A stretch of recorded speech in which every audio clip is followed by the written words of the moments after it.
যান্ত্রিক শহরে আমি মনে করতাম ঘোড়ার ঘাট মানে ঘোড়াই পার হয়। আসলে এই ঘোড়া পার হয় কি মানুষ পার হয় অথবা অন্য কিছু পার হয় কি না, এইটাই দেখার জন্য আমি আমার নিজের ড্রোনটি নিয়ে চলে গিয়েছিলাম ঘোড়ার ঘাটে। আসলেই ঘোড়ার ঘাট মানে এটা দেখতে চেয়েছিলাম পাখির চোখে। পাখির চোখে দেখেই আমি আমার চোখকে অবিশ্বাস করে ফেললাম। কিছু লোকের সাথে সাক্ষাৎ করলাম, কথা বললাম। তারাও বলল যে এখানে একসময় দৈনন্দিন জীবনের নিত্য প্রয়োজনীয় জিনিস ক্রয় বিক্রয় করতে হলে অবশ্যই প্রয়োজন বোধে চলে আসতে হতো কুষ্টিয়ার শহরে।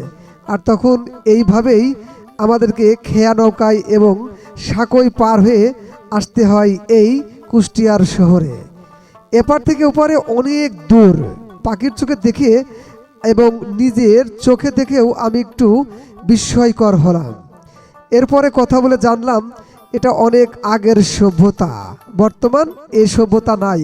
হরিপুর অনেক উন্নত মানের একটি সেতু হওয়ার কারণে এই ঘোড়ার ঘাট আর অনেকটাই অকেজো হয়ে গেছে।